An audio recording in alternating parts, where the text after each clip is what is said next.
கர்த்தருக்குள் பிரியமான சகோதரர்கள் யாவருக்கும் ஆண்டவரும் உயிர்த்தெழுந்த இரட்சகருமாகிய இயேசு கிறிஸ்து நாமத்திலே வாழ்த்துக்களையும் வணக்கங்களையும் தெரிவித்துக் கொள்கிறேன். இன்றைய நாளில் நாம் ஆதியாகமம் 42ஆம் அதிகாரத்துக்கு வந்திருக்கிறோம். இந்த பாகம் ஒன்றிலே யோசேப்பின் காலத்தில் ஏற்பட்ட பஞ்சத்திற்கு இந்தியாவில் கிடைத்துள்ள சான்று பற்றிய ஒரு விபரத்தை கொடுத்திருக்கிறேன். எனவே தவறாமல் இந்த யூடியூப் முழுவதையும் கேட்கவும். இந்த 42ஆம் அதிகாரம் முழுவதும் யோசேப்பும் அவன் சகோதரர்களும் என்று தலைப்பிடப்பட்டிருக்கிறது. இது கிமு 1878ஆம் ஆண்டு நிகழ்ந்த ஒரு நிகழ்வாக இருக்கிறது. இந்த அதிகாரத்தை 8 உட்பிரிவுகளாக பிரித்திருக்கிறோம். அதில் முதல் உட்பிரிவை மட்டும் நாம் இன்று பார்க்க போகின்றோம். யாக்கோபு தன் மகன்களை எகிப்திற்கு அனுப்புதல். யாக்கோபு தன் மகன்களை எகிப்துக்கு அனுப்புதல். இதுல 5வது வசனம், திறவுகோல் வசனம் என்ன சொல்லுதுனாக்கா, கானான் தேசத்திலே பஞ்சம் உண்டாயிருந்தபடியால் தானியம் கொள்ள போகிறவர்களுடனே இஸ்ரவேலின் குமாரர்களும் போனார்கள். 7 ஆண்டுகள் பஞ்சம் உலகம் முழுவதும் உண்டாயிற்று.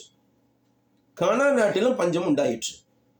அப்போது இஸ்ரவேல் தன் மகன்களிடத்தில், எகிப்திலே தானியம் உண்டு என்று கேள்விப்படுகிறேன், நாம் சாகாமல் உயிரோடு இருக்கும்படி நீங்கள் அவ்விடத்திற்கு போய் நமக்காக தானியம் வாங்கி வாருங்கள் என்று கூறினார்.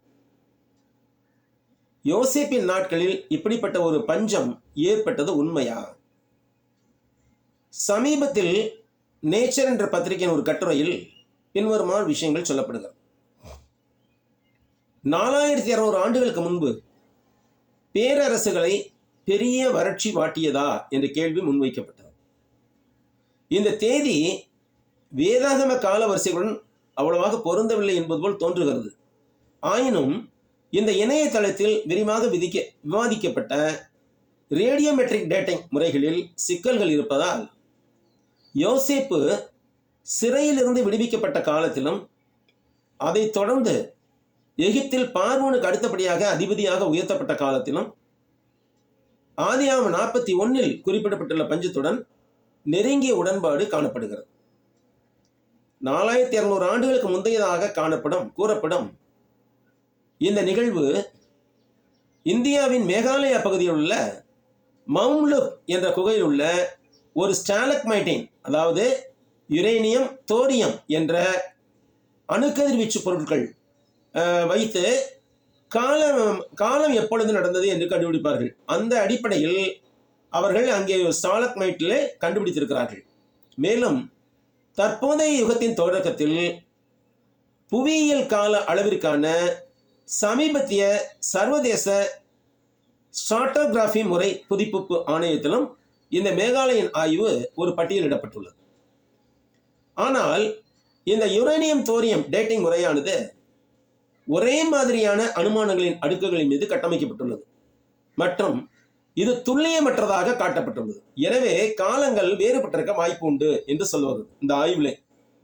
வழக்கமான எகிப்திய டேட்டிங் மற்றும் நீண்டகால பயணத்தை பயன்படுத்தி ஜோசப் செசோஸ்ட்ரீஸ் மூன்றாவது ஜோசப் செசோஸ்ட்ரீஸ், இவர் கிமு 1870 1843 வரைக்கும் ஆண்டார். இவரது ஆட்சியின் கீழ் யோசேப்பு உயர் பதவியை வகித்தார்.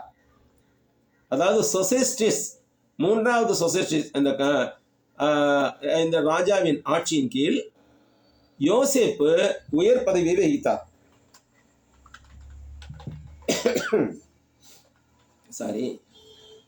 அப்ப இந்த பஞ்சம் அந்த காலத்தில் நிகழ்ந்தது என்பதற்கு ஏராளமான சான்றுகள் இங்கே இந்தியாவில் கிடைத்துள்ளன.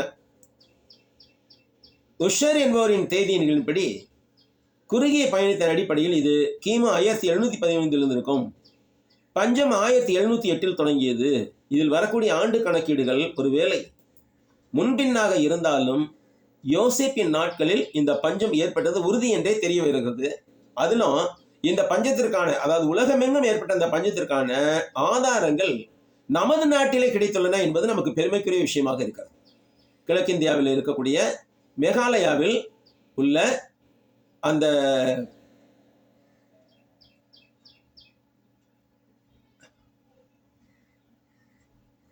மம்லுக் என்ற குகையில் உள்ள ஒரு ஸ்டாலக்மைட்டின் என்பது ஆய்வுகளுக்காக அவர்கள் சேகரிக்கக்கூடிய கட்டிகள். இந்த கட்டிகளிலே யுரேனியம் தோரியம் கலந்த அணுக்கதிர்வீச்சை பகுத்தி பார்க்கும்போது நிச்சயமாக அந்த பஞ்சம் அந்த காலகட்டத்தில் நடந்திருக்கும் என்று கூறப்படுகிறது. இதை பற்றிய முழு விவரங்களை நீங்கள் பார்ப்பதற்கு ஒரு வெப்சைட் கொடுத்திருக்கிறேன்.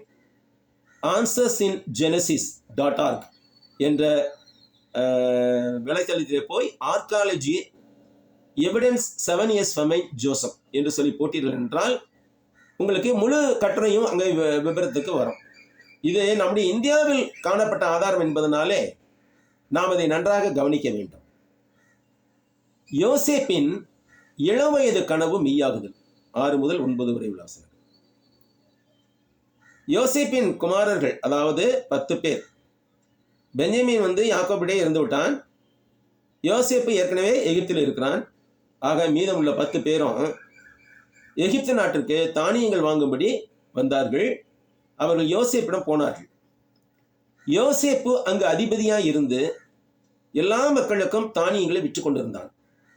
இவர்கள் யாவரும் யோசேப்பின் முன்பாக வந்து முகங்குப்புற விழுந்து வணங்கினார்கள். யோசேப்பு அவர்களை தன் சகோதரன் என்று அறிந்தான். ஆனால் அவர்கள் அவனை அறியவில்லை. அவன் அவர்களை கடினமாக நடத்த தொடங்கினான். தன்னுடைய இளவயது கனவு மெய்யானது என்று அப்போது யோசிப்பு அறிந்தார். பிரியமானவர்களே, யோசிப்பின் காலத்தில் ஏற்பட்ட பஞ்சம் உலகளாவிய பஞ்சமாக இருந்தது என்பதை பார்த்தோம். இதை குறித்து இந்தியாவில் கிடைத்துள்ள சான்றுகளை பற்றியும் இங்கே நாம் விஷயங்களை பார்த்தோம். இந்த சான்றானது உண்மையும் உறுதியும் உள்ளதாக இருக்கிறது. ஒருவேளை கணக்கீட்டாளர்கள் இந்த ஆண்டுகளிலே தவறு செய்திருக்கலாம். ஆனால் உலகளாவிய பஞ்சம் யோசிப்பின் காலத்தில் ஏற்பட்டது மெய்யே என்பதை புதைபொருள் ஆராய்ச்சி வரலாறுகளும் வரலாற்று ரீதியான விஷயங்களும் மெய்ப்பிக்கின்றன. எனவே வேதாகமம் உண்மையானது, சத்தியமானது என்று நாம் நம்ப முடியும். இதை போல ஏராளமான சான்றுகள் வேதாகமத்திற்கு கிடைத்துள்ளன. நன்றி சகோதரர்களே. நாம் மீண்டுமாக நாளை மறுநாள் புதன்கிழமை என்று ஒரு வீடியோவில் மீண்டுமாய் சந்திப்போம். நன்றி, வணக்கம்.